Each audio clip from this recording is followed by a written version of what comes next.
मेरे लिए पेशेंट जरूरी है, मुझे ये व्यवस्थाएं जरूरी नहीं है मेरे लिए। अभी तक उसको इलाज नहीं मिला है, मर जाएगा। सीधी सी बात है, मरीज बचना चाहिए। अगर मरीज मरा, मैं सीधा सीधा जिम्मेदार ठहराऊंगा आप दोनों को। अब पूरा मामला समझिए। एनबीटी ऑनलाइन को फेसबुक पोस्ट से पता चला कि अरविंद चौरसिया नाम का शख्स कानपुर के चांदनी नर्सिंग होम के बाहर इलाज की गुहार लगा रहा है। हमने मामले की पड़ताल की, हमने पोस्ट डालने वाली दीपाली श्रीवास्तव से बात की। कानपुर में काहू कोठी के वो रहने वाले हैं अरविंद चौरसिया जी। उनकी ऑक्सीजन लगातार ड्रॉप हो रही है, वो कोविड पॉजिटिव है। तो मेरे पास जितने भी हॉस्पिटल्स की लिस्ट थी कानपुर में, जो भी कोविड सेंटर हैं, मैंने सब उनको फॉरवर्ड की कि इस पे नंबर पे कॉल करो। सारे नंबर्स पे उन लोगों ने कॉल किया, लेकिन कोई उठ नहीं रहे हैं। जो भी उठ रहे हैं वो डायरेक्ट ये बोले दे रहे हैं कि बेड नहीं है। कुछ एक ने बुलाया भी, ये लोग उनको लेके गए, घंटों घंटों भर हॉस्पिटल के बाहर बैठे रहे, लेकिन उनको बेड नहीं मिला। बेड क्या, अब उनको ये हालत ऐसी है, उनकी ऑक्सीजन 68 पहुंच गई है, उनको वेंटिलेटर की जरूरत है।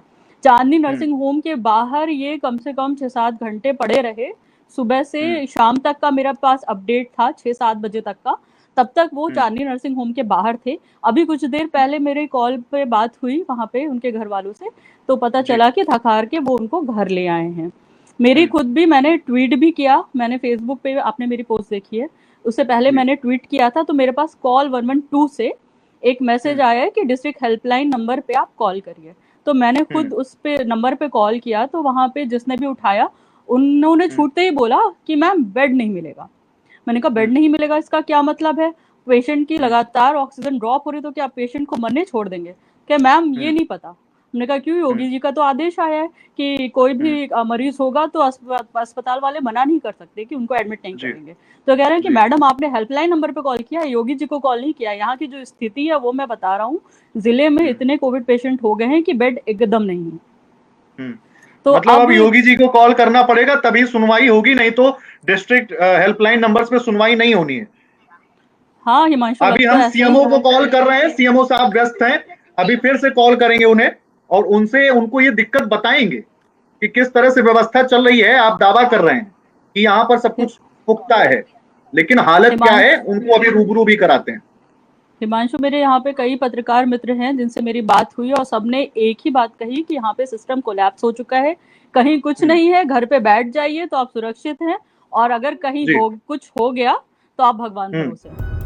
इसकी जानकारी सीएमओ डॉक्टर अनिल मिश्रा को दी। यह जानकारी आगे बढ़ाई गई और यह मैसेज भेजा गया। परिवार से अफसरों की बातचीत हुई, कहा गया कि हम हर संभव मदद करेंगे। अब बात आई कोरोना रिपोर्ट की, तो पॉजिटिव लिस्ट में अरविंद चौरसिया का नाम था, लेकिन सैंपलिंग के बावजूद अब तक रिपोर्ट नहीं आई थी।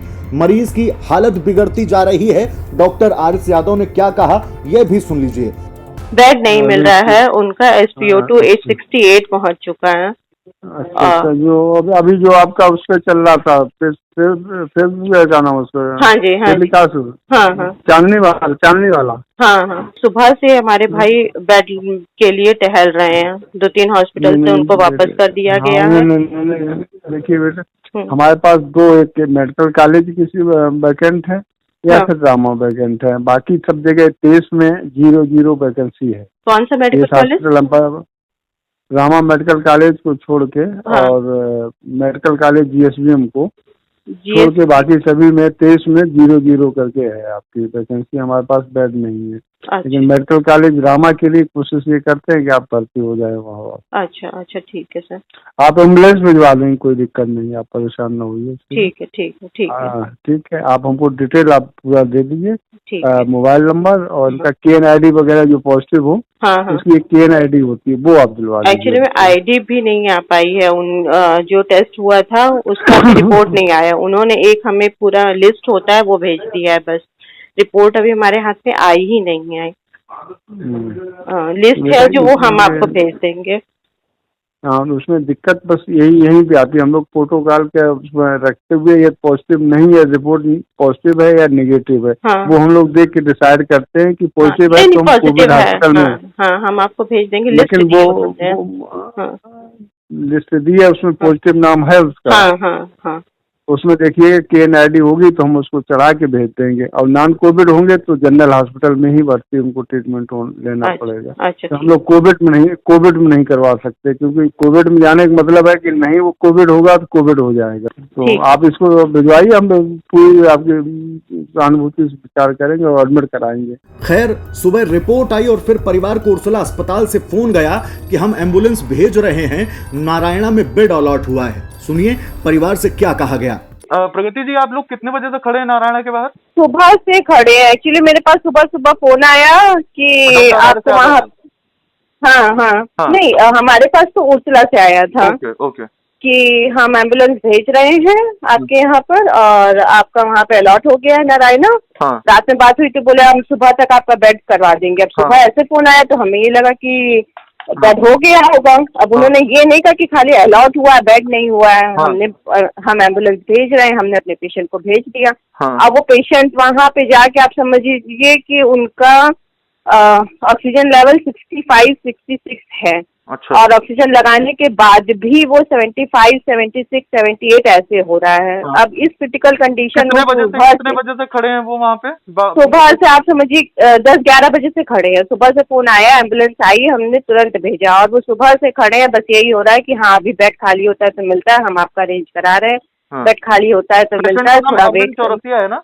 अरविंद चौरसिया है। कल से हम दौड़ रहे हैं, कल से 50 नहीं होगा तो एक्चुअली मैं घर जाके थोड़ा केयर हो या खाना पीना, भूखे प्यासे ऐसे पड़े हुए हैं ना। मैं अभी मालूम है, मुझे सिर्फ 10 मिनट का टाइम दीजिए।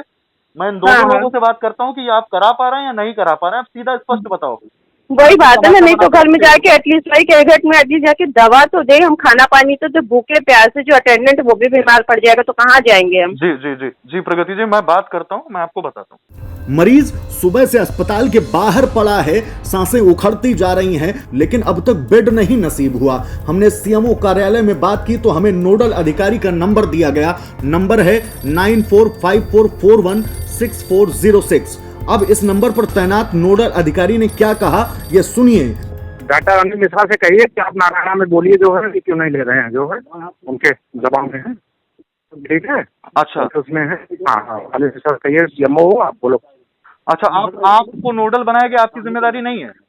नोडल बनाया गया, हमारी जिम्मेदारी है कि वहाँ जो व्यवस्थाएं हैं उसको ठीक रखें, कोई वो ना होने पावे। अच्छा, बस इतनी सी है। हाँ, अगर वहाँ पे कोई पेशेंट आ रहा है, बेड का इंतजाम नहीं है, बेड का इंतजाम नहीं हो पा रहा है उसके पास, तो आपकी जिम्मेदारी नहीं है? हाँ, बेड का इंतजाम वहाँ वो मेडिकल कॉलेज वो लोग करेंगे ना, वही जो उनके है। सीएमओ ऑफिस में बात हुई तो क्या कहा गया। नोडल अधिकारी भी नियुक्त है, सीएमओ साहब भी हैं। सीएमओ साहब कह रहे हैं नोडल अधिकारी फोन करो, नोडल अधिकारी कह रहे हैं सीएमओ साहब को। नहीं, मेरी बात आप मेरी बात समझ लें। आप एडमिनिस्ट्रेशन को बेहतर तरीके से समझ सकते हैं। नोडल अधिकारी क्यों बनाया जाता है सर?